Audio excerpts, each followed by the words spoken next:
Rasulullah, ya Rasulullah, ya Hadi, ya Bashir, ya Tabibi, Nabiullah khairul khalqi, khairul khalqi. Al-Maghfurlah, Mama Farah ini di Mekahnya lama. Berapa tahun total dia? 20 tahun. Coba bayangkan. Bayangkan orang zaman dulu ngaji rata-rata 20 tahun, 16 tahun, saya Nawawi 30 tahun sampai 30. Saya Khonafuri 20 tahun. Dan yang luar biasa ulama-ulama dulu semua rata-rata Al-Mu'ammar, dikasih umur panjang. Al-Mu'ammar.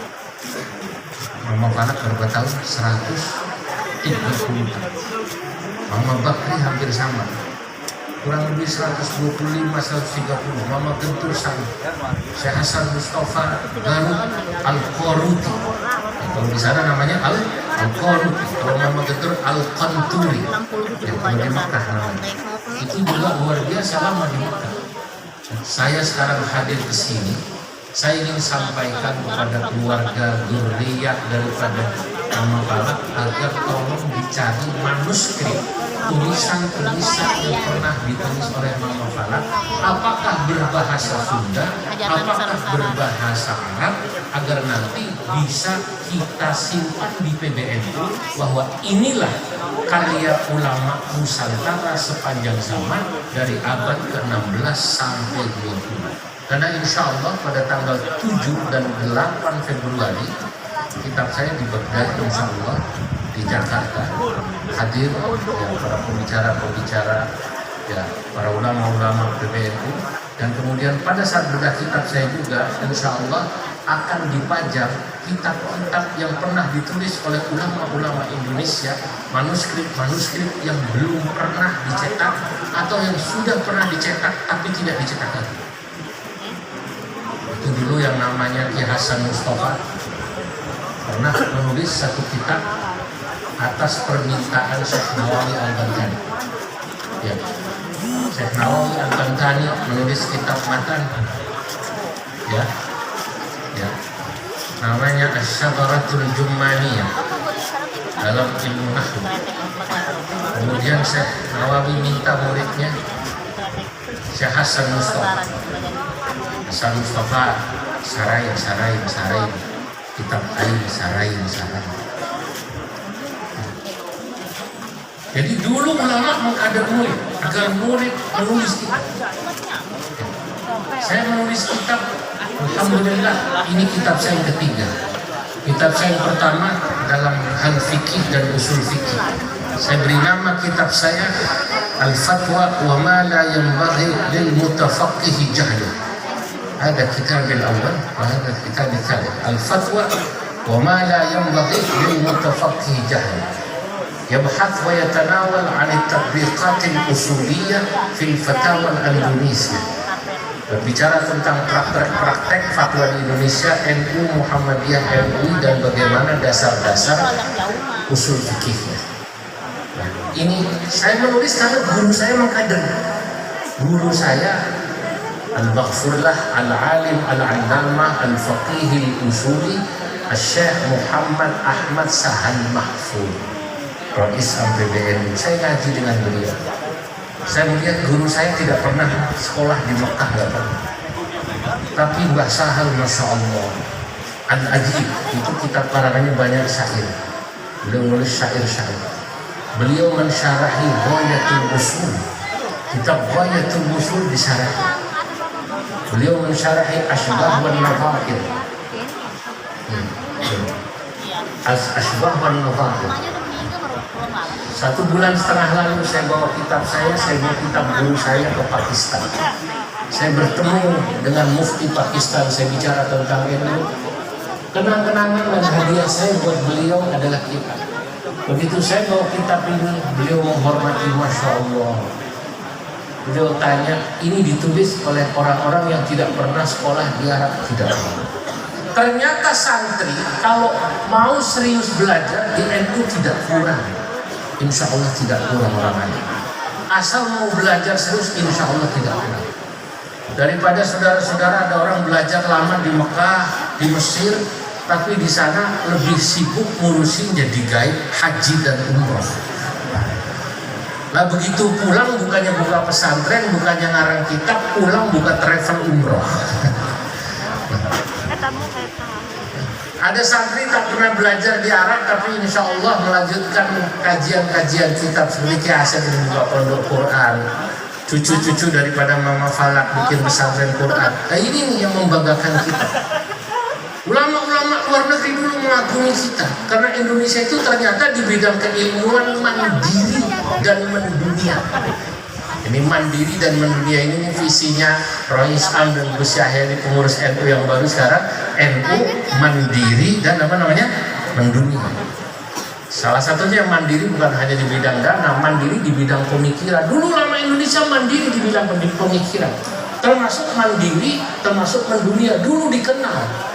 Nah, sekarang kita ini kadang-kadang orang kita lebih bangga kalau kemudian ada orang melihat dari luar. Padahal dulu ulama kita luar biasa. Ulama-ulama luar negeri, saudara-saudara, menghormati kita. Oleh karenanya kembali pada malam hari ini, atas nama pengurus besar Nahdlatul Ulama, kami mengucapkan rasa hormat dan terima kasih pada keluarga diundang untuk haul Mama Falak. Sekali lagi, beliau adalah simpul NU yang penting bagi NU di Bogor dan sekitarnya, selain juga di mana-mana penting bagi kami untuk hadir. Karena kalau saudara-saudara tahu di NU itu pengurus PBNU pasti dari putra-putra ulama besar muridnya Syekh Nawawi diambil satu jadi pengurus PBNU. Dari cucu Mama Falak ini satu jadi wasekjen. Saya perkenalkan namanya Kang Syarif Munawi, sekjen PBNU ini. Nah beliau ini wakil sekjen PBNU. Waktu saya ikut jusur formatur harus ada dari keturunannya Mama Falak dari Bogor, dan itu artinya PBNU menghormati al-maghfurlah al-arif billah, itu bagus Mama Falak, Masya Allah.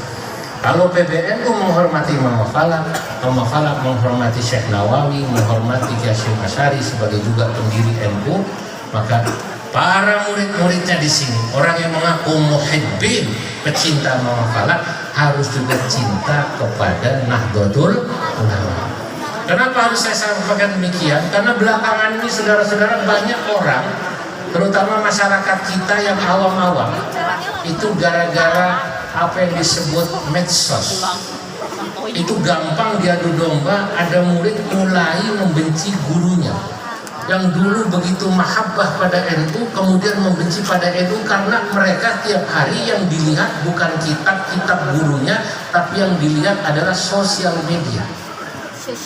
Ngajinya bukan kiai pada kiai-kiai ulama pesantren yang alim-alim, ngajinya minal YouTubi wa minal Google wa min Instagram, dari situ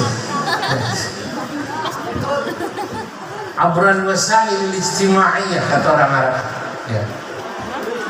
Ini memang generasi milenial ini begini, generasi digital seperti ini, al-ajyal ar-raqmiyah kita messenger ini. Dulu tidak, semua orang lihat gurunya. Kalau misalnya ngaji, dari mana gurunya? Dari mana gurunya? Dari mana gurunya?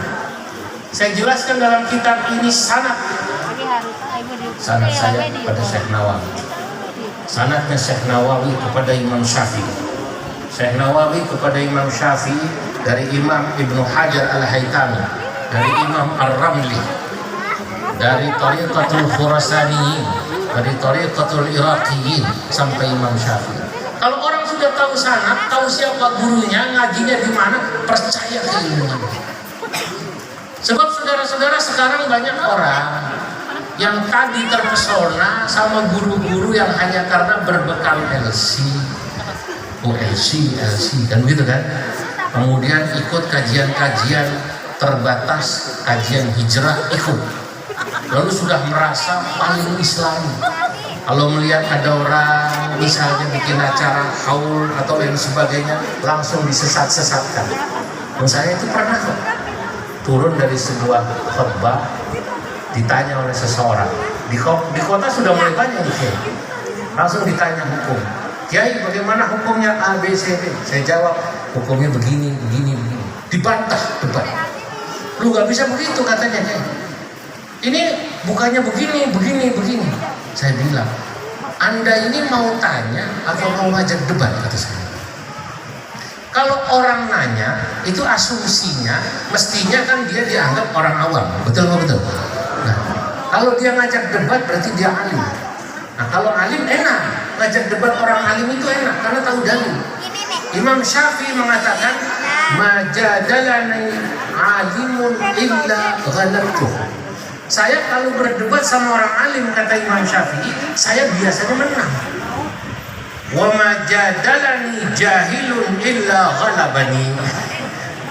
Saya kalau debat sama orang awam, biasanya saya kalah. Lalu begitu dia ngajak debat saya langsung, pertanyaan saya pertama sederhana. Mas, Pak, Bapak ini bisa bahasa Arab nggak?